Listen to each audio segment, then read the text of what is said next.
हमें समराइज करना है क्या, rules for writing the distribution of electrons, right. Electrons को कैसे हम डिस्ट्रीब्यूट करते हैं in the shells which are around the nucleus. तो इसके रूल्स देखो मेंशन्ड है बहुत अच्छे से। I mean if you go to the page number, पहला रूल यही था कि electrons are filled according to 2n² formula, ठीक है। 2n² फॉर्मूला पता है, yes yes sir. Max capacity जो किसी भी शेल की होती है, फर्स्ट रूल ये कहता है max capacity of a shell is given by 2n², जहाँ n उस शेल का क्वांटम नंबर है, ठीक है, स्टार्टिंग फ्रॉम 1। और सेकेंड रूल ये कहता है, ये फर्स्ट रूल है, ठीक है। फिर सेकेंड रूल कहता है कि मैक्सिमम नंबर ऑफ इलेक्ट्रॉन्स जो किसी भी आउटर मोस्ट शेल में अकोमोडेट हो सकते हैं, max electrons in outermost shell कितने होने चाहिए, 8। 8 शुड बी ऑक्टेट। लेकिन इसमें एक्सेप्शन क्या आता है, हीलियम, ठीक है। हीलियम, लिथियम, बेरिलियम, हाइड्रोजन, ये सब एक्सेप्शन है, उसका आउटर मोस्ट में 8 नहीं, ठीक है। वो 2 की तरह बिहेव करते हैं कि हमारे बाहर में 2 इलेक्ट्रॉन्स हो, जैसे हीलियम का एटॉमिक नंबर 2 है ना, तो उसके के शेल में 2 इलेक्ट्रॉन्स होते हैं ऐसे, ठीक है। ओके, थर्ड क्या है, थर्ड रूल कहता है कि इलेक्ट्रॉन्स को हम जब तक इनर शेल्स को नहीं फिल कर रहे हैं, फर्स्ट, ठीक है, inner shells must be filled. For example अगर मैग्नीशियम को लें, एटॉमिक नंबर है 12, तो इसका अगर KLMN फॉर्म लिखोगे तो आप 2 यहाँ से लिखना शुरू करोगे M से, या फिर यहाँ पे 10 दोगे। इनर मोस्ट शेल के शेल है, तो इसे सबसे पहले फिल करोगे, और इसकी मैक्स कैपेसिटी कैसे पता चलेगी, 2n² से, जो फर्स्ट रूल कहता है। तो के शेल के लिए n की वैल्यू पता है 1, तो 2 इसे कंप्लीटली फिल कर दिया। फिर L शेल को फिल करेंगे, कितना, L की कैपेसिटी कितनी होती है, 8 8। कैसे पता चला, n इक्वल्स टू 2 पुट करके, 8। अब तक कितने इलेक्ट्रॉन्स को जगह दे दी, 10। 10 अभी भी 2 इलेक्ट्रॉन्स बच रहे हैं, इन 2 को यहाँ पे पुट कर दिया, तो ये रही इसकी आउटर मोस्ट शेल। खैर, ऐसे हम फिल करते हैं, तो पहले इनर मोस्ट शेल्स को फिल करना है, then outermost shells. Sixth में डाउट, और किस में डाउट है, सर 12th सिक्स्थ पता चल गया ना, ये पेज नंबर तुम्हें मिल जाएगा 49, how electrons are distributed in orbits. फिर 12th 44 क्वेश्चन, हाँ 12th में कह रहे हैं, ये देखो, सर इफ, हाँ सर इंडेक्स क्वेश्चन में एक क्वेश्चन था पेज नंबर 53 में कि फॉर द एक सिंबल। मिनट, हाँ एक मिनट आते पहले ये एक्सप्लेन कर देते हैं। 12th में देखो z इज इक्वल टू 3, इसका ये मतलब होता है z एटॉमिक मास या atomic number, atomic number, yes. Atomic number 3 है, काउंट करो मेरे साथ, hydrogen, helium, lithium, beryllium, boron. Third पे रुकेंगे तो किसका नाम आएगा, लिथियम लिथियम। तो लिथियम का सिंबल Li। कह रहे what would be the valency of the element, valency निकालने के लिए इसका KLMN फॉर्म लिखो, तो 2 1। ये पता चला कैसे लिखा हमने, उन्हीं रूल्स की हेल्प से। तो वैलेंसी हमेशा हमें आउटर मोस्ट इलेक्ट्रॉन, ठीक है, कितने number of outer most electrons हैं उनको देखकर पता चलता है। तो यहाँ पे उसकी क्या टेंडेंसी होगी, लूज करने की। क्यों सर, ये 1 इलेक्ट्रॉन क्यों लूज करना चाहेगा, तभी तो ये इसकी तरह बन जाएगा, हीलियम की तरह, ठीक है। ये एक्सेप्शंस में आते हैं, याद रखना, हाइड्रोजन, हीलियम, लिथियम, बेरिलियम, इनके आउटर मोस्ट में ये ऑक्टेट पूरा नहीं करना चाहते हैं, ये क्या पूरा करना चाहते हैं, डबलेट हो। डबलेट मतलब समझते हो, ग्रुप ऑफ 2, जैसे पेयर, ठीक है, ये फेवरेबल होता है इनके लिए। जैसे लिथियम भी, इसको लूज कर देगा 1 इलेक्ट्रॉन को, तो किसकी तरह बिहेव करने लग जाएगा, हीलियम की तरह। बेरिलियम कितने नंबर पे आता है? 4। तो Kl फॉर्म इसका देखोगे तो कैसे फिल करोगे 4 इलेक्ट्रॉन्स को? 2 2। 2 2 तो आउटर मोस्ट में इसके 2 इलेक्ट्रॉन्स हैं, क्या टेंडेंसी होगी इसकी? 6 इलेक्ट्रॉन्स को बुलाने की या 2 को गंवाने की? सर गवाने की। गंवाने की। 2 इलेक्ट्रॉन्स को इजीली लूज करके फिर ये किसकी तरह बिहेव करेगा? हीलियम की तरह। Helium. Also name the element, lithium है। एंड वैलेंसी क्या हो जाएगी इसकी निवेदिता? वैलेंसी हो जाएगी 1, क्योंकि 1 इलेक्ट्रॉन लूज कर रहा है। और बताओ। बस हाँ ऐश क्या कह रहे हो? Page number sir page number 53 में। 53। एक मिनट।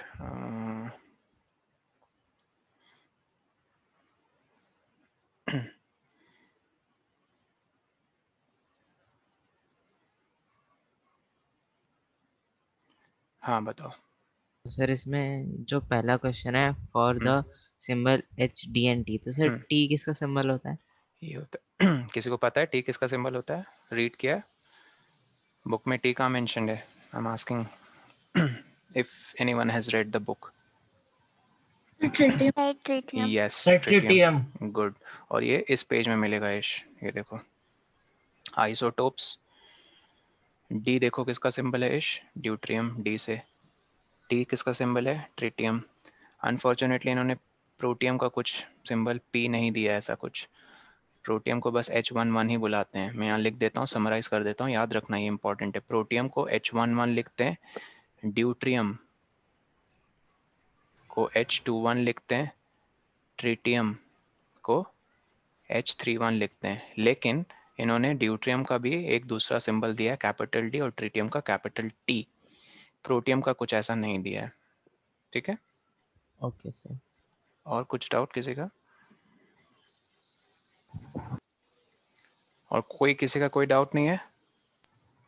मेन एक्सरसाइजेस हाँ में हाँ बोलो क्वेश्चन नंबर कौन सा तनुष्का? 11th 11th क्वेश्चन देखो सब लोग। The average atomic mass of a sample, ठीक है? सॉरी इसको जूम कर देते हैं, ठीक। आई होप क्वेश्चन दिख रहा है।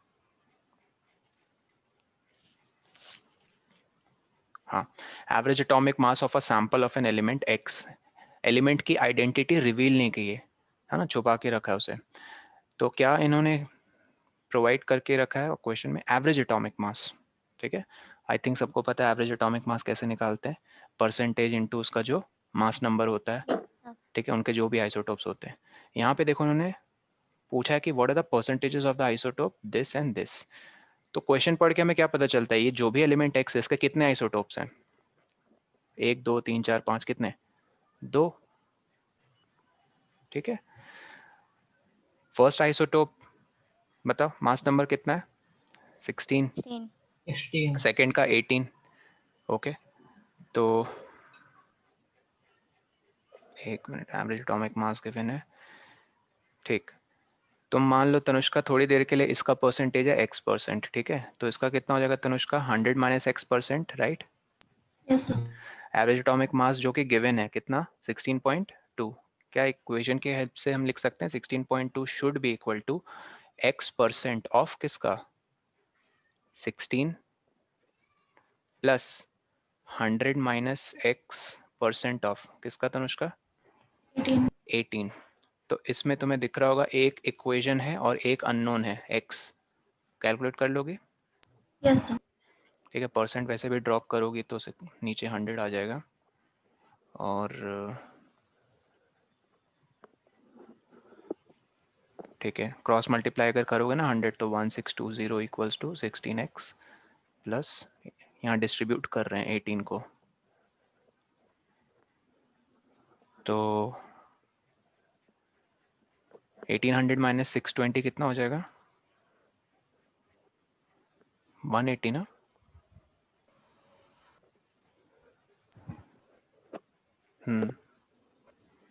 x आ गया 90। तो हमने x किसकी परसेंटेज मानी थी? 16 की या 18 की? 16 की। तो ये 90% पाया जाएगा नेचर में और ये 10%। क्लियर? और कोई क्वेश्चन में किसी का कोई डाउट? पूछो पूछो, कोई भी डाउट है पूछ लो, क्योंकि इसके बाद फिर नेक्स्ट वीक इस चैप्टर का फुल टेस्ट होगा। आई मीन पिछले हफ्ते फुल टेस्ट नहीं हुआ था, सर बस सब्जेक्टिव ऑब्जेक्टिव सब्जेक्टिव होगा। किसी का कोई डाउट है पूछ लो, वैसे कभी भी डाउट पूछ सकते हो, मैंने कभी रोका नहीं है। ठीक है, तो फिर शुरू करते हैं नए चैप्टर से। सर 1 मिनट में लिख रहा हूँ। हाँ ठीक, स्टेटमेंट्स अच्छे से लिख लेना था, मैंने स्टेटमेंट्स नहीं लिखे, तुम्हें लिखना होगा let percentage of you know x 16/8 present in nature is x%।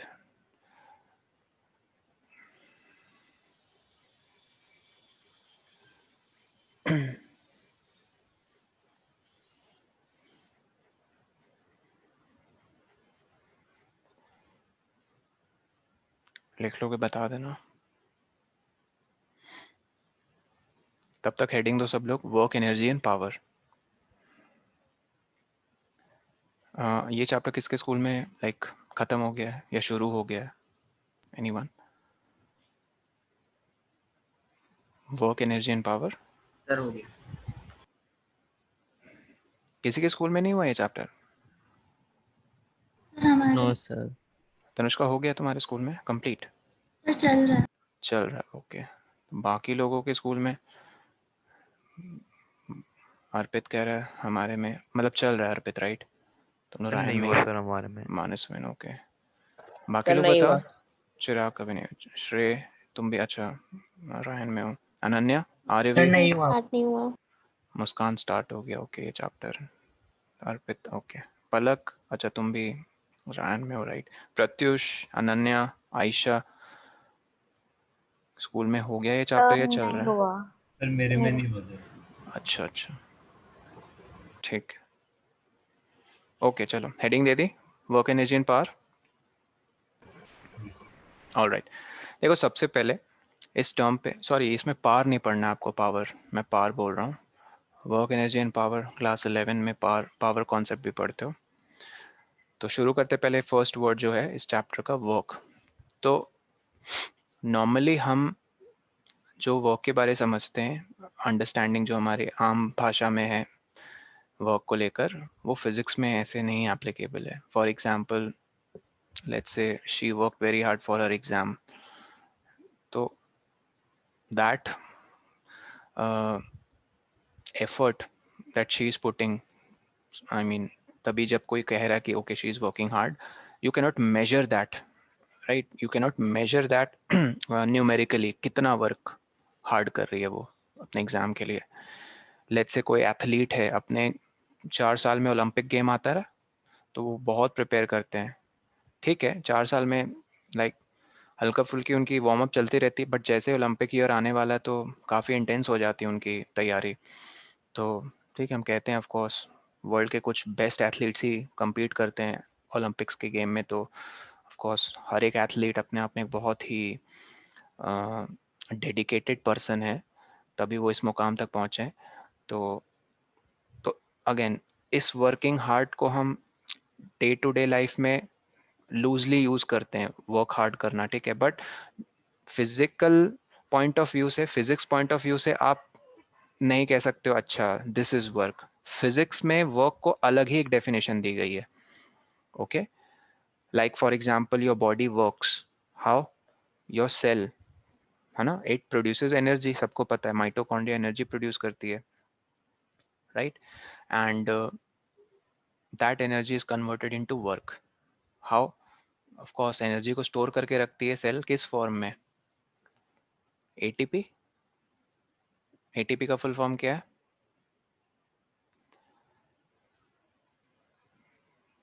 नहीं पता है? मैंने क्लास में बताया था ना, एटीपी का फुल फॉर्म क्या है? Exactly, adenosine triphosphate. याद रखना, ये सेल की भाषा है, सेल का ये एनर्जी करेंसी कहलाता है। क्या कहलाता है? Energy currency. इसी भाषा को समझते हैं सेल्स। हम लोग क्यों, एक बात बताओ, छोटी सी बात पूछता हूँ, तुम लोग क्यों, तुम लोग को लगता है कि केमिस्ट्री, फिजिक्स, मैथमेटिक्स, ठीक है, ये सब सब्जेक्ट्स पढ़ना क्यों टफ है? या लेट्स से किसी के लिए टफ नहीं है, किसी के बहुत लोगों के लिए टफ है, किसी को म्यूजिक बहुत पसंद है तो उसके लिए म्यूजिकल नोट्स पढ़ना टफ नहीं है। तो हम कोई भी डोमेन में जब एंटर करते हैं तो हमें पहले उसकी भाषा, जो भी उसकी लैंग्वेज होती है, ठीक है, वो समझने के लिए उसके कुछ सिंबल्स, कुछ रूल्स होते हैं, वो समझना पड़ता है। जैसे मैथ्स में बहुत सारे रूल्स हैं, ठीक है, डिपेंड करता है तुम अलजेब्रा पढ़ रहे हो, ज्योमेट्री पढ़ रहे हो, तो ज्योमेट्री में भी क्या पढ़ रहे हो, सर्कल, ट्रायंगल वगैरह वगैरह। उसी तरह फिजिक्स में भी बहुत सारे रूल्स होते हैं, डिपेंड करता है तुम फिजिक्स में एग्जैक्टली क्या पढ़ रहे हो। जैसे सेल्स की बात करें तो सेल्स में वो एनर्जी की भाषा में ये समझते हैं एटीपी। वो 10 एटीपी अगर खर्च करेंगे तो वो फट समझ जाएंगे, अच्छा इतनी एनर्जी अब रिलीज होगी। तो जब एनर्जी रिलीज करते हैं तो एनर्जी किस में कन्वर्ट हो जाती है, वर्क में। तो सबसे इंपॉर्टेंट लेसन, एनर्जी और वर्क, दे आर कन्वर्टेबल।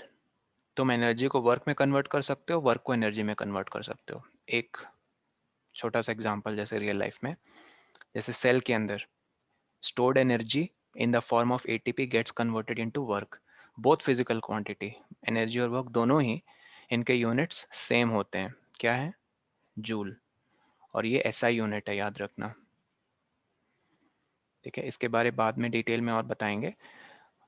अब ये भी एग्जांपल देख लो, how sir do we convert work into energy, anyone can you think of, आप वर्क को एनर्जी में कैसे कन्वर्ट करते हो, come on.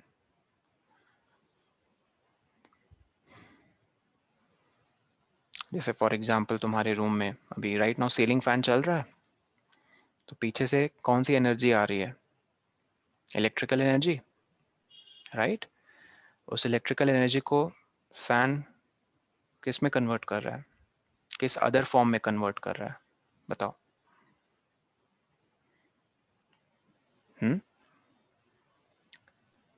Fan is converting the electrical energy into which other form, sir wind energy. Wind energy नहीं, air already present है room में,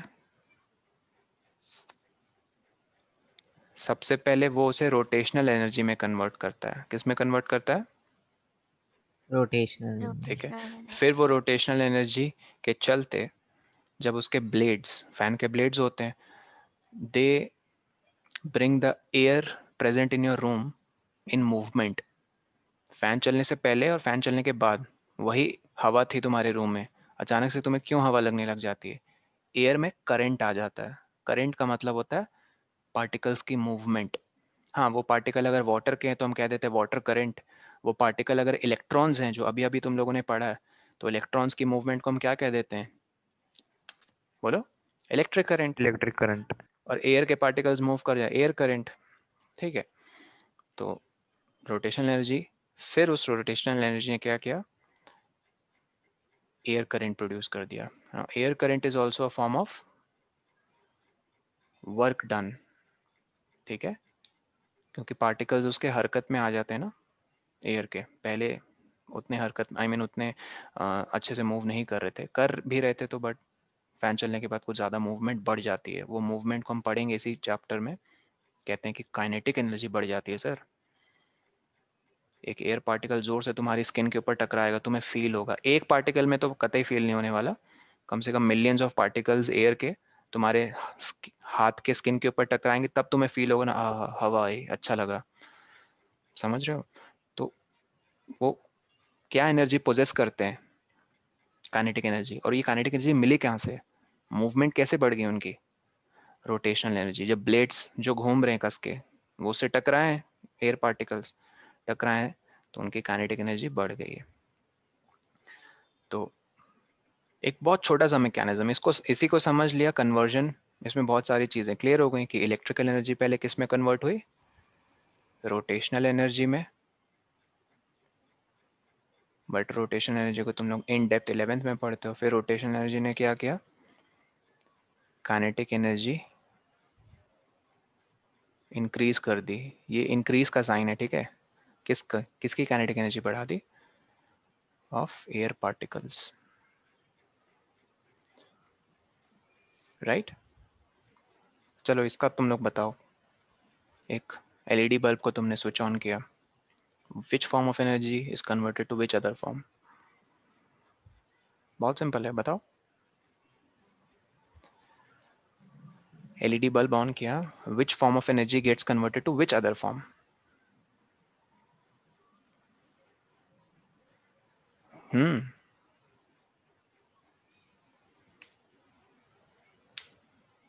बताओ भाई, सब चुप बैठे हैं बिल्कुल। Electrical energy to light energy. हाँ exactly, electrical energy to light energy. Yes Naman, Aryaveer ने एक और पॉइंट ऐड कर दिया। सर हीट एनर्जी भी तो हीट होगा। एनर्जी भी, वेरी गुड। तो इलेक्ट्रिकल एनर्जी को heat plus light energy, right, ये कहना ज्यादा बेटर होगा।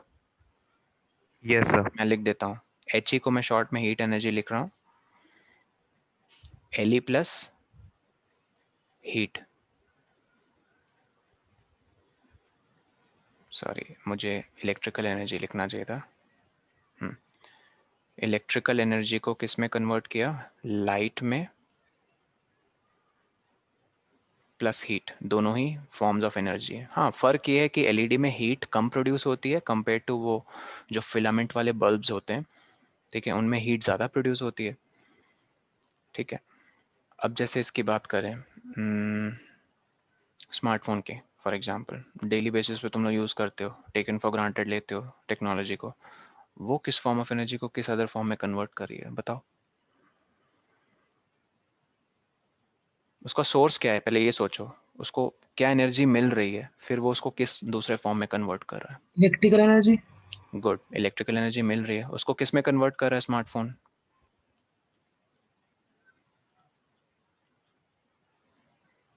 कम ऑन, तुम्हारी आंखें क्या देख रही हैं स्क्रीन पे? फोन की स्क्रीन लाइट पे क्या? एनर्जी। एग्जैक्टली, डिस्प्ले क्या प्रोड्यूस करता है? उसमें छोटे छोटे पिक्सल्स लगे रहते हैं, वो पिक्सल्स छोटे छोटे बल्ब होते हैं एलईडी के, तो लाइट एनर्जी प्रोड्यूस हुई। और सुनते भी तो हो कानों से यूट्यूब का वीडियो, कुछ भी, या व्हाट्सएप पे कोई जोक आ गया, साउंड। Sound energy, yes. और फोन गर्म भी तो होता है, यस सर। तो Heat. Heat some energy. energy is wasted in the form of heat energy। ये wasted है, ये intended नहीं था, ये intended। सर हाँ बोलो। सर हीट एनर्जी लिखना सर अप्रोप्रिएट है, क्योंकि सर अमाउंट सर जितना हमने फोन चला सर उसी के हिसाब से हीट होती है सर। अगर 15 मिनट चला तो हीट नहीं होगी बिल्कुल भी। नहीं, ऐसा नहीं है, हीट बिल्कुल होता है। मानसविन, क्लास 7 का सबसे basic concept, electricity chapter, when ever current flows through a conductor, ठीक है, द कंडक्टर गेट्स हीटेड। तुम्हें हाँ वो टेम्परेचर फील नहीं होगा, लेकिन अगर strictly mathematics point of view से बात करूँ मानसविन, ये कंडक्टर है, मान लो कॉपर की तार है, इससे बहुत थोड़ा सा करंट, मान लो 20 मिली एम्पियर करंट फ्लो हो रहा है, ठीक है। फ्लो करने से पहले मान लो इस वायर का टेम्परेचर था, फ्लो करने से पहले तुम एसी रूम में मस्त बैठे हो, उस रूम का टेम्परेचर है 20 डिग्री सेल्सियस, ठीक है। लेकिन अब 20 मिली एम्पियर फ्लो करने के बाद मान लो इसका टेम्परेचर 20 डिग्री सेल्सियस से हो गया, बताओ क्या ये टेम्परेचर डिफरेंस तुम्हारी हीट तुम्हारी स्किन इसको फील कर पाएगी, डिटेक्ट कर पाएगी? No sir. तो बस वही पॉइंट है,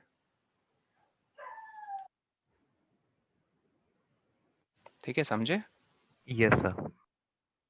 तो ये बेसिक रूल है फिजिक्स का कि जब भी करंट पास होगा किसी कंडक्टर से, गर्म तो होगा वो कंडक्टर कुछ भी कर लो, बस एक ऐसी स्पेशल क्लास होती है कंडक्टर्स के जो गर्म नहीं होती है।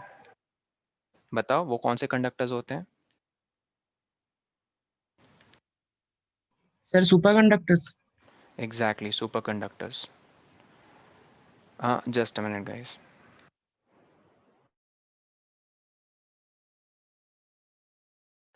ओके, हाँ, तो सॉरी, श्रेय ने क्या बोला? सिर्फ और सर सिर्फ सुपर हाँ, कंडक्टर्स। ऐसे मटेरियल्स हैं जिससे करंट पास करे तो वो बिल्कुल भी गर्म नहीं होते हैं, तब ये कहना बिल्कुल आई मीन लॉजिकल है। और अगर कोई साइंस की न्यूज़ फॉलो करता है तो हाल ही में, बाद में, ठीक है, क्लास के बाद गूगल कर लेना, हाल ही में साइंटिस्ट्स ने एक ऐसा मटेरियल डिस्कवर किया है जो रूम टेम्परेचर में सुपर कंडक्टिविटी शो करता है, रूम टेम्परेचर 59 डिग्री फ़ारेनहाइट, इसको कन्वर्ट करोगे तो सेल्सियस में 15 डिग्री सेल्सियस होगा। लेकिन उसकी एक कंडीशन है, 15 डिग्री सेल्सियस में तभी शो करेगा सुपर कंडक्टिविटी जब बहुत ढेर सारा प्रेशर अप्लाई किया जाएगा उस पर, ठीक है, वो अलग एक कंडीशन है। तो कुल मिला के मैं ये कहना चाह रहा हूँ, कोई भी एनर्जी जब वर्क में कन्वर्ट होगी तो यहाँ law of conservation of, guess करो, law of conservation of energy fulfil होती है। इसका क्या मतलब है? Exactly Muskan, energy can neither be created nor be destroyed. Destroyed. तुम्हारे फोन से अगर 100 वॉट की एनर्जी निकलेगी तो ये 100 वॉट्स ही डिस्ट्रीब्यूट होगी लाइट एनर्जी, हीट एनर्जी और साउंड एनर्जी में। वो फोन अच्छा है जिसमें हीट एनर्जी मान लो 0.01 वॉट वेस्ट हो गया, या फिर वो फोन अच्छा है जिसमें 20 वॉट्स वेस्ट हो गई as heat energy. Of course ये ना जो यस 0.01 सर। वॉट, तो बस इसी का पूरा खेल है टेक्नोलॉजी का, और इसी के लिए तुम्हें जितना प्रीमियम जाओगे उतना पैसा चार्ज करते हैं। खैर, तो ये लिखो सब लोग हेडिंग पहले, law of conservation of energy states, जल्दी लिखो, law of conservation of energy states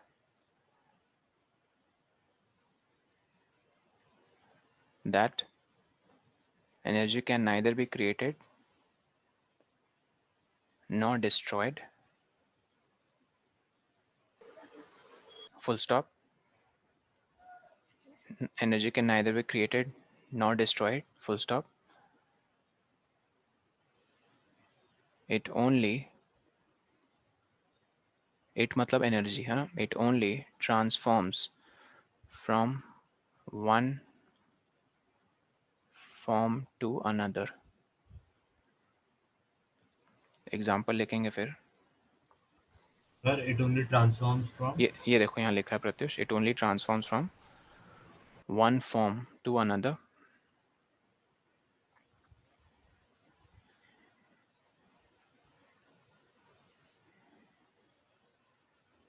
ठीक है, एग्जाम्पल ये लिख लिया सबने इतना? Yes sir. ठीक है, वो लिख लो, ceiling fan converts electrical energy ऐसे एरो देकर फिर लिख लेना रोटेशनल एनर्जी। और एग्जांपल लिख लो, इलेक्ट्रिक एलईडी बल्ब, ठीक है, एलईडी भी हो सकता है या फिर सीएफएल, कोई भी नॉर्मल बल्ब। आई थिंक ये पता ही है सबको, लिखो तुम लोग खुद से, इलेक्ट्रिकल बल्ब किसको किस में कन्वर्ट करता है ये खुद से लिखो।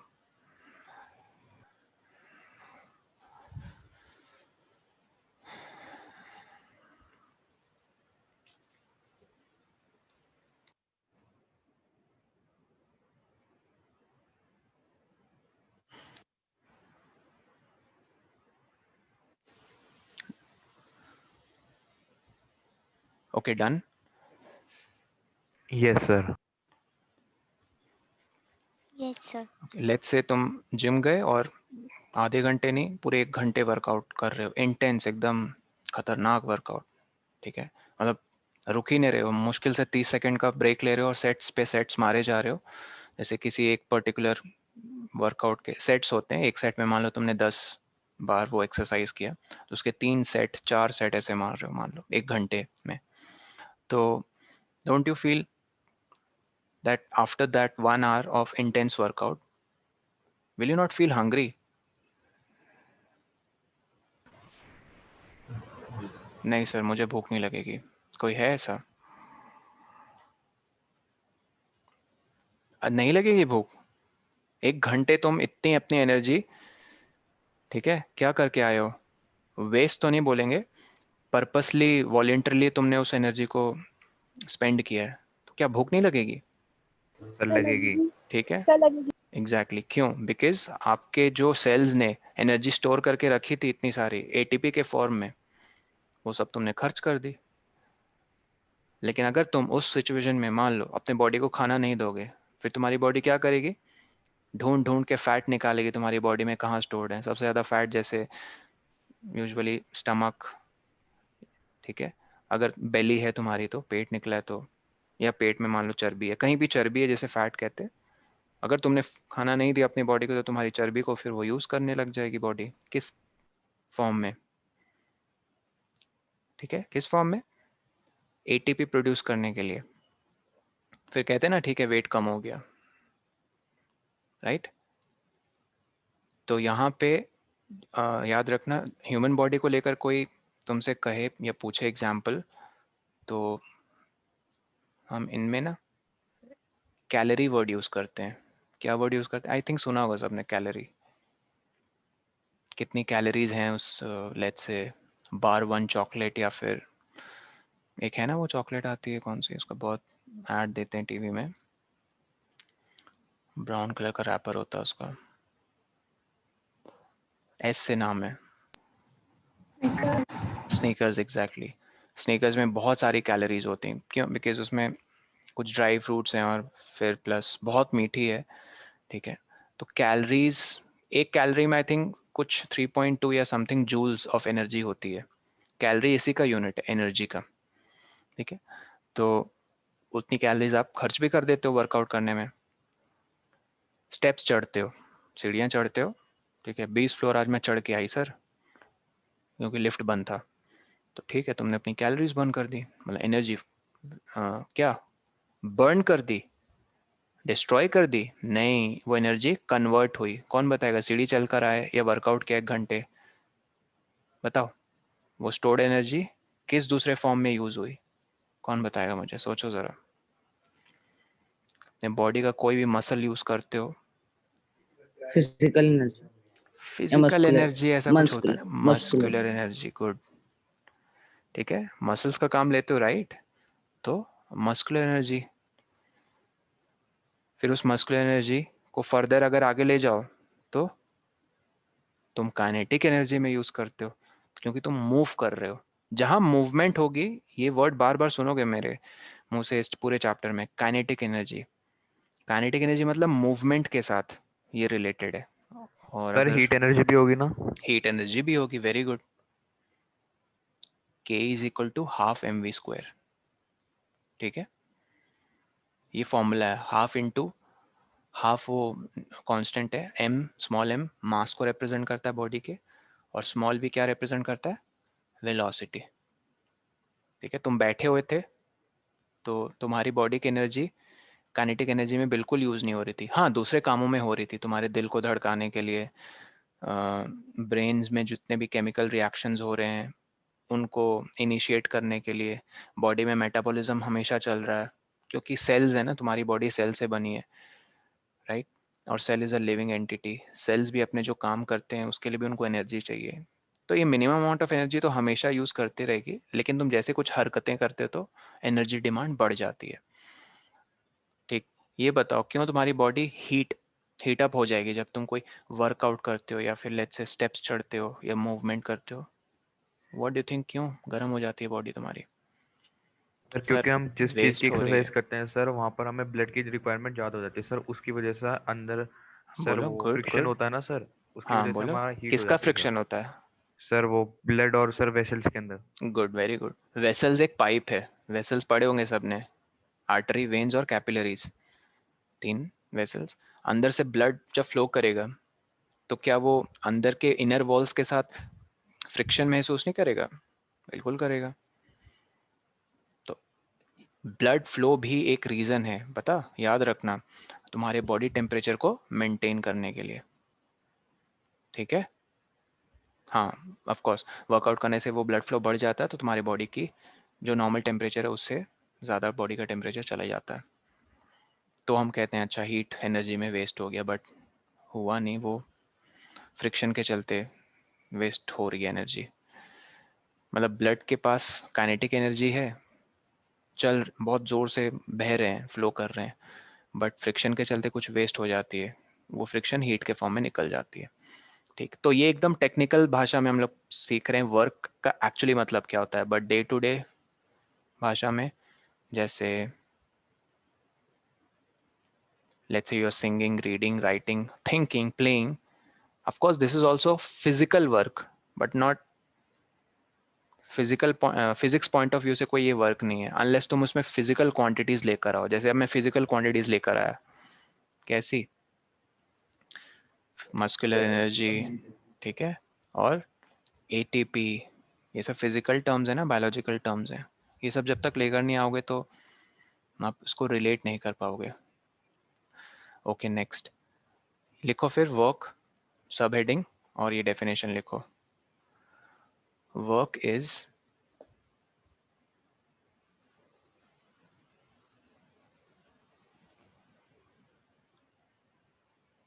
slightly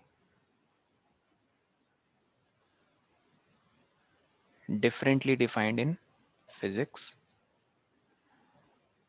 Work is slightly differently defined in physics.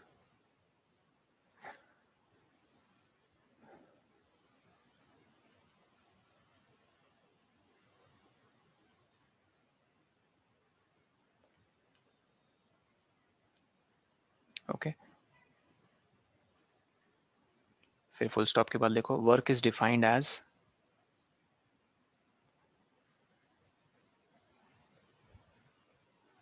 work is defined as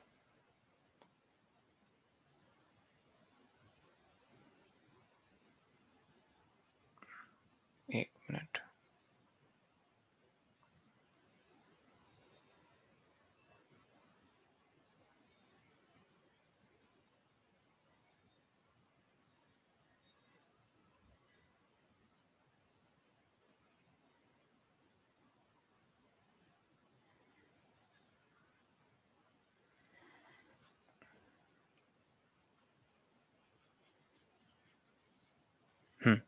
हाँ लिखो work is defined as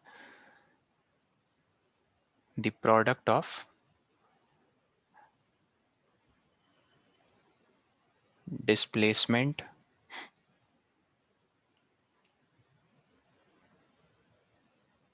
of an object due to, ठीक है, due to force applied on it.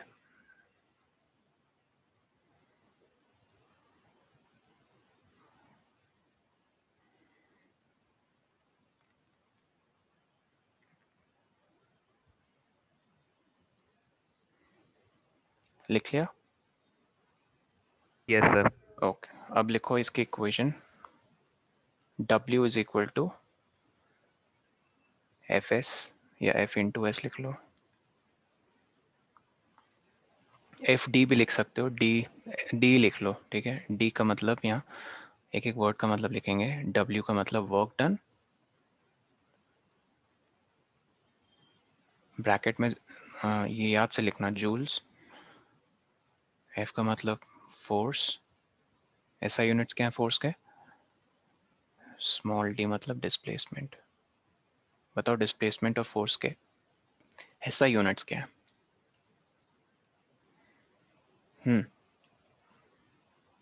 Force का क्या है ऐसा यूनिट? मीटर पर सेकंड। हाँ न्यूटन, ठीक है, यस गुड आयशा। और डिस्प्लेसमेंट का मीटर पर सेकंड तो वेलोसिटी स्पीड का होता है मानसवन। मीटर। हाँ मीटर, गुड, स्मॉल एम। अब इसके नीचे जो लाइंस हमें लिखनी है बहुत इंपॉर्टेंट है वर्क को लेकर, तो इसे ज़रूर अच्छे से लिखो। लिखो force and displacement.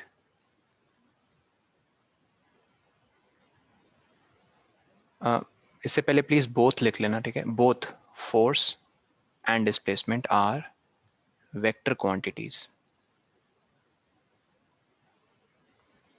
I hope vector quantities पता है तुम लोगों को।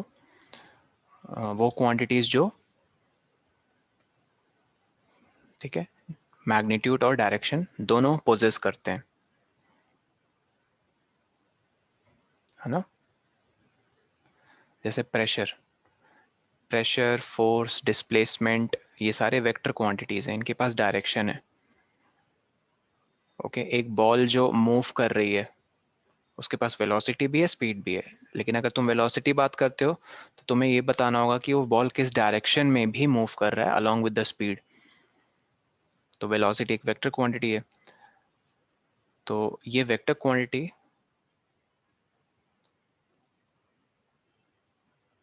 इसलिए इंपॉर्टेंट है समझना क्योंकि अब हम इनकी डायरेक्शंस के रिस्पेक्ट में पॉजिटिव वर्क, जीरो वर्क और negative work, 3 types of work होते हैं, उनको डिफाइन करेंगे। ठीक है, यहाँ तक लिख लिया सबने? पहले ये बताओ, both force and displacement are vector quantities. Yes sir. Yes sir. लिखो फिर Yes, sir. डिपेंडिंग ऑन, ये इसका पॉइंट है सर, कंटिन्यू है ये। कंटिन्यू है उसी में, depending on direction between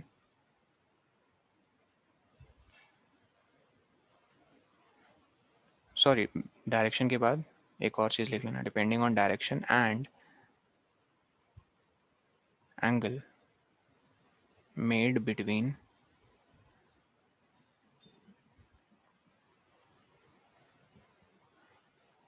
force and displacement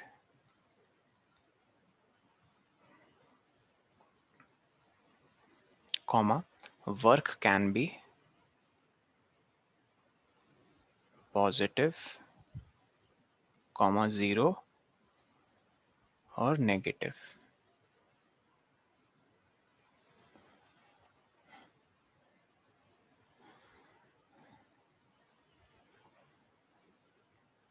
first part लिखना ऐसे हेडिंग देकर, नेगेटिव वर्क।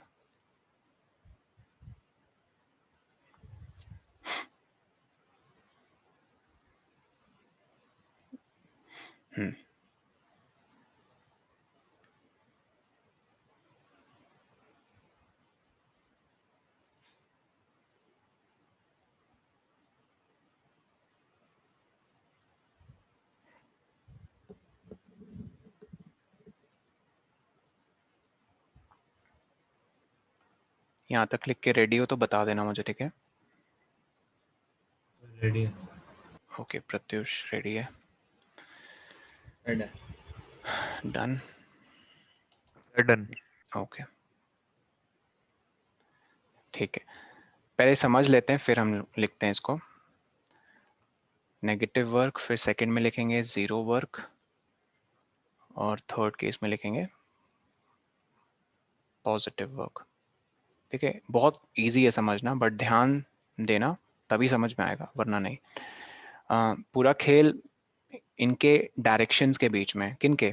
वेक्टर, जो दो क्वांटिटीज है ना, फोर्स और डिस्प्लेसमेंट, ये किस डायरेक्शन में अप्लाई होती हैं, मतलब कि इनके बीच में, मतलब फिर एंगल क्या फॉर्म होता है। फॉर एग्जांपल देखो, ये एक ऑब्जेक्ट है, लेट्स से ग्राउंड पे रखा हुआ है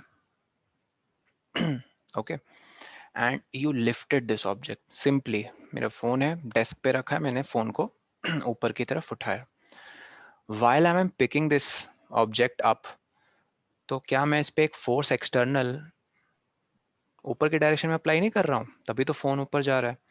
लेकिन ऑल दिस वाइल नीचे के तरफ भी एक फोर्स अप्लाई हो रही है, जैसे हम कहते हैं वेट। ठीक है, और वेट का ही तो फॉर्मूला होता है mg, राइट? अरे बताते भी जाओ, हाँ ना, Yes, नहीं sir. समझ में आ Yes, रहा है? sir. ठीक है, लेकिन while I'm picking this object up, ये डिस्प्लेसमेंट किस डायरेक्शन में शो कर रहा है? ऊपर की डायरेक्शन में या नीचे की डायरेक्शन में डिस्प्लेस हो रहा है? सर ऊपर की डायरेक्शन में हो रहा है। ऑब्वियसली, तो डिस्प्लेसमेंट की डायरेक्शन है अपवर्ड।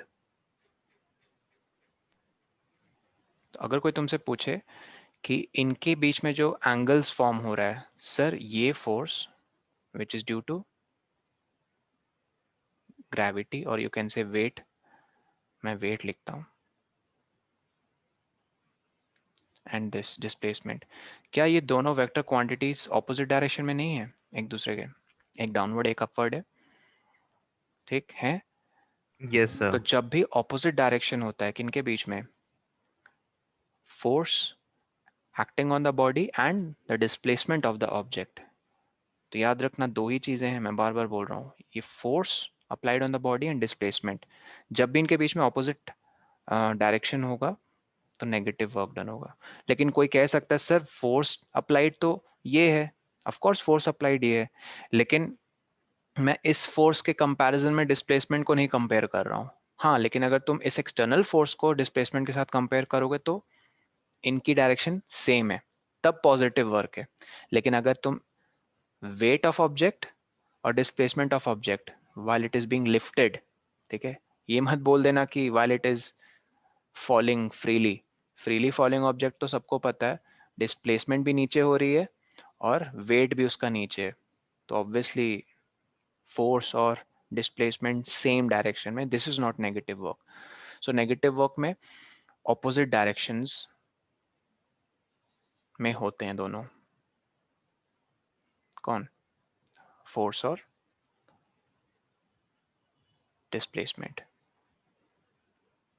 तो अब एंगल की भी बात कर लेते हैं। क्या लगता है इनके बीच में एंगल क्या होगा? एक डायरेक्शन ये है फोर्स की और डिस्प्लेसमेंट की ये डायरेक्शन है। बताओ ये पैरेलल है या एंटी पैरेलल है एक दूसरे के?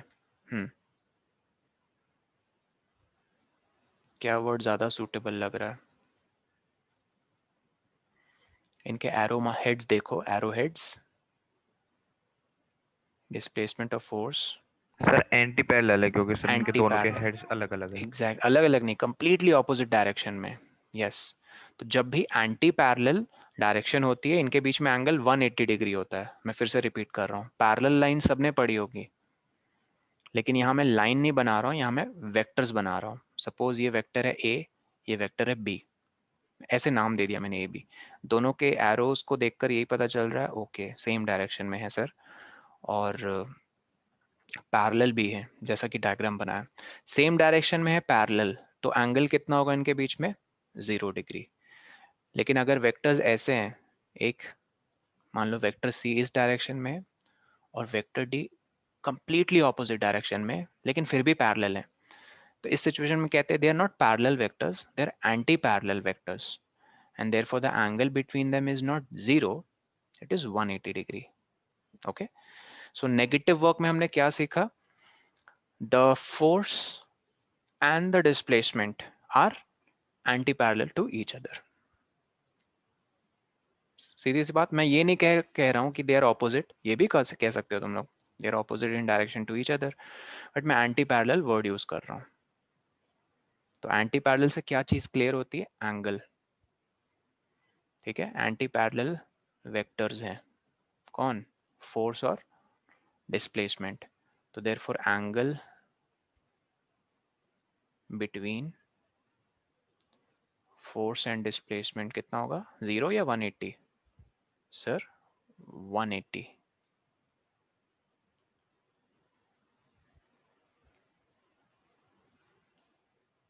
ठीक है, एक और सिंपल एग्जांपल देता हूँ। ये सब पढ़ चुके हो ना न्यूटन्स थर्ड लॉ में, वो every action has equal and opposite reaction, ठीक है। और आई थिंक क्लब खुल गया चेरी काउंटी का, आई थिंक मोस्ट सोसाइटीज का भी खुल गया होगा क्लब। क्लब खुल गया ना वैसे? Yes sir. वो खेल जाकर खेला है कि नहीं, स्नूकर या पूल या बिलियर्ड्स? सर सब खेल लिया सर। तो मान लो तुमने इसको हिट किया स्टिक से और ये बॉल गया गया इस डायरेक्शन में, कोलिजन हुई ये वॉल के साथ, तो जब कोलिजन हुई तो कोलिजन के चलते ये जो फोर्स थी, ठीक है, वॉल में अप्लाई होगी, आई मीन जो भी इसकी बाउंड्री है, फिर वो वापस बॉल को उल्टी डायरेक्शन में अप्लाई करेगा, क्योंकि every action has equal and opposite reaction जब भी कोलिजन होती है। तो मैं कहना ये चाह रहा था कि नहीं, इसमें तो डिस्प्लेसमेंट टकराने के बाद ओके सेम होगी, हाँ, लेकिन टकराने से पहले क्या डिस्प्लेसमेंट थी? सर ये ग्रीन एरो। और टकराने के बाद क्या डिस्प्लेसमेंट थी? सर ये ब्लू एरो। ये आफ्टर, ये बिफोर। और अगर तुम इस फोर्स को कंपेयर करोगे, किस फोर्स को? ये वाली फोर्स को, F बिफोर कोलिजन,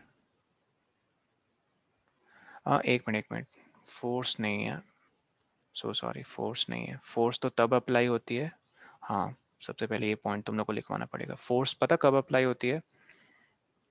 जब ऑब्जेक्ट्स के बीच में या तो कांटेक्ट हो या तो कांटेक्ट नहीं हो। मैं एक बार फिर से तुम लोग को एक जल्दी से रिवीजन करवा दूं।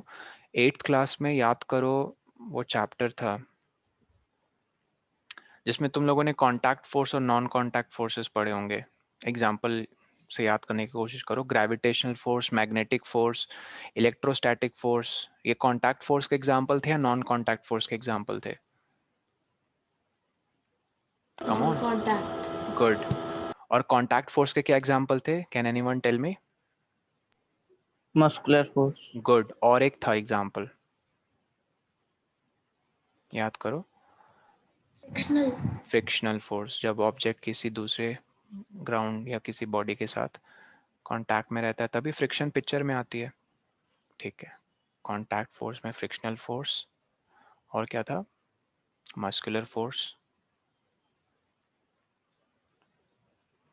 ठीक है, नॉन कांटेक्ट में क्या था? Gravitational, electrostatic. Electrostatic charge particles के चलते होता है। और मैग्नेटिक। ठीक है। तो मैं ये कह रहा था कि वो जो पूल वाला एग्जांपल मैंने पिक किया उसमें ना फोर्स नहीं लग रही थी एक्चुअली। क्यों सर? बॉल तो मूव कर रहा था। अरे भाई, बॉल इसलिए मूव कर रहा था क्योंकि उसकी मोमेंटम चेंज हो रही थी। ठीक है, change in momentum is also actually due to a force. यही तो न्यूटन सेकेंड लॉ है, dp बाई डी। समझ में शायद नहीं आया तो मैं डेल लिख देता हूँ। Del p by del t is directly proportional to, याद है, फोर्स। फिर हम p की जगह लिखते हैं ना mv यहाँ पे, तो ये m बाहर आ जाता है। किसके बाहर आ जाता है? इस डेल से, क्योंकि मास हम अज्यूम करके चलते हैं चेंज नहीं हो रहा है ऑब्जेक्ट का।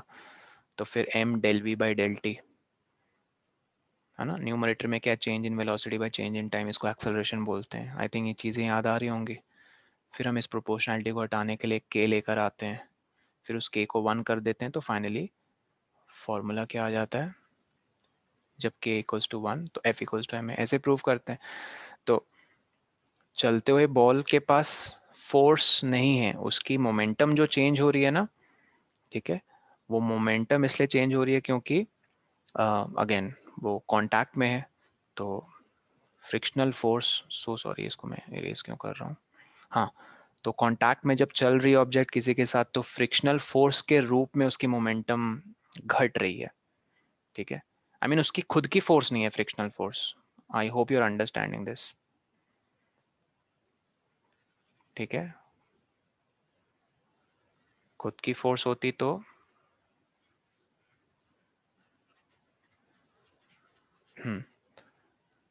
खुद की फोर्स होती तो कुछ और सिचुएशन होती। अब आते हैं जीरो वर्क में। जीरो वर्क में इनके बीच में एंगल, हाँ, 90 डिग्री का होता है। तो ऐसे समझ लो जैसे, ये बहुत फेमस एग्जांपल है एनसीईआरटी में। एक लगेज लेकर किसी बंदे ने, जैसे कूली स्टेशंस में होता है ना, कूली दे एक मान लो कूली ने अपने सर पे सूटकेस रखा और he is walking in this direction. If he is walking in this direction तो डिस्प्लेसमेंट इस डायरेक्शन में हो रही है, सब इसी डायरेक्शन में हो रही है, राइट के डायरेक्शन में। एंड जो उसने वो रखा है ना सर पे, क्या जो भी है, लोड, वेट, उसके साथ साथ वो चीज़ भी तो इस डायरेक्शन में मूव कर रही है, लेकिन फोर्स ऑफ ग्रेविटी के चलते वेट की डायरेक्शन नीचे है। वो जो भी सूटकेस या जो भी लोड है on the head of the coolie who is walking horizontally on the ground, तो with the coolie the load is moving in the horizontal direction, so that direction will be the direction of displacement, but the weight experienced by that load is in the downward direction. So what is the angle you see formed between these two vectors? 90 degree. तो जब भी 90 degree angle बनता है ना force और किसके, displacement के बीच में, तो हम कहते हैं वर्क डन इज 0। ठीक है, whenever angle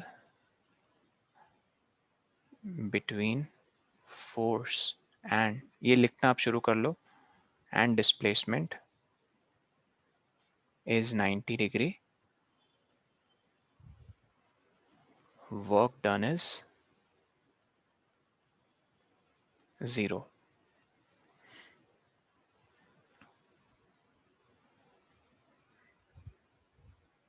ठीक है, तो यहां से हमने सीखा क्या कि सर ग्रेविटी क्या वर्क कर रही है, ग्रेविटी तो एक फोर्स है।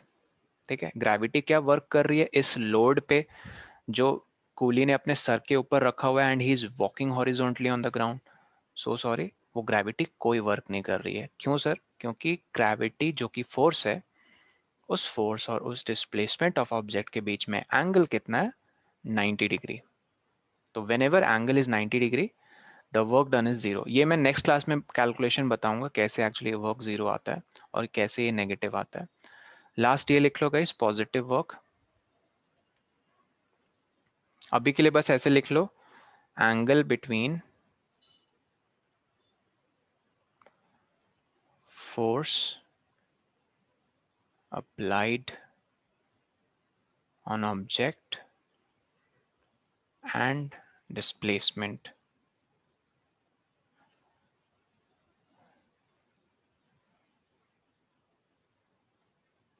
स्टार्ट करना when, ठीक है, when से स्टार्ट करना। when angle between force applied on object and displacement is 0 है तो ओके।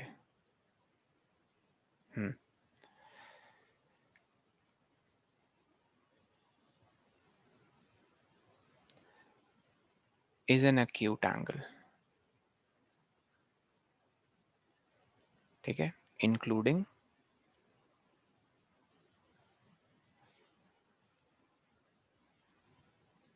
Zero degree.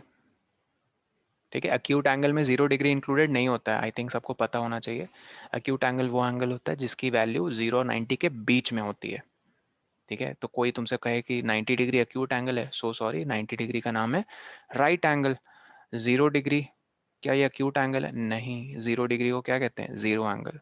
तो इसलिए मैंने यहाँ लास्ट में अलग से लिखा है कि इंक्लूडिंग 0 डिग्री। 0 डिग्री अगर है, ये देखो फोर्स और डिस्प्लेसमेंट, ये फोर्स लगी और एक ऑब्जेक्ट है ग्राउंड पे रखा है और ये इसी डायरेक्शन में डिस्प्लेस हो रहा है। तो देखो ना, पैरेलल है ना दोनों, डिस्प्लेसमेंट और फोर्स सेम डायरेक्शन में पैरेलल है। तो जब पैरेलल होते हैं वेक्टर्स, तो अभी अभी बताया था क्या एंगल होता है उनके बीच में, 0 डिग्री। तो इस केस में भी पॉजिटिव वर्क होता है। और कोई भी वो एंगल्स जो अक्यूट है नेचर में, ये देखो अक्यूट वाला ये केस है। ये सपोज एक ग्रीन कलर का खिलौना है, some toy, and there is a boy.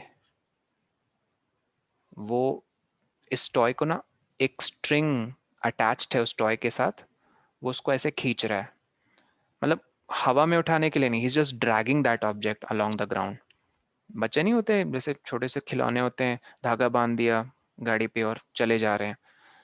तो ग्राउंड के साथ ये क्या एंगल बना रहा है, हॉरिजॉन्टल के साथ कोई थीटा एंगल। तो तुम्हें क्या लगता है ये थीटा अक्यूट नहीं होगा? होगा ना। सर ये आपने क्यों एंगल थीटा किसके साथ कंपेयर कर रहे हो? अरे भाई मैं डिस्प्लेसमेंट के साथ कंपेयर कर रहा हूँ। मान लो इसके व्हील्स है छोटे छोटे, ये धागा है पतला सा स्ट्रिंग, इसको पकड़ के वो खींच के चले जा रहा है। तो, तो ये टॉय थोड़ी हवा में आ जाएगा, टॉय तो ड्रैग, आई मीन ड्रैग बोल रहा हूँ, it will just roll over the ground in the horizontal direction. But what do you think is the force की डायरेक्शन? सर ये है फोर्स की डायरेक्शन। तो देखो ध्यान से, एंगल क्या है फोर्स और डिस्प्लेसमेंट के बीच में? क्या 0 डिग्री है इस केस में? It is some acute angle, right. तो इस केस में भी वर्क डन क्या होगा इस फोर्स के चलते on this toy car? Positive होगा नेचर में। That's why I made you right this.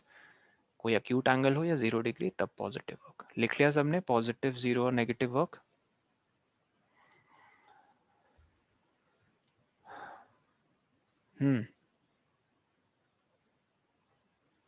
बता देना अगर लिख लिया तो। श्रेया, शिवांग, इश, Jain, Riddhi, Suchi, Sneha. Sir done. Okay, Atharva लिख लिया। Done, sir. Alright Sneha. Sir लिख okay. Sir done. Aryaveer, Tanushka, Shreya.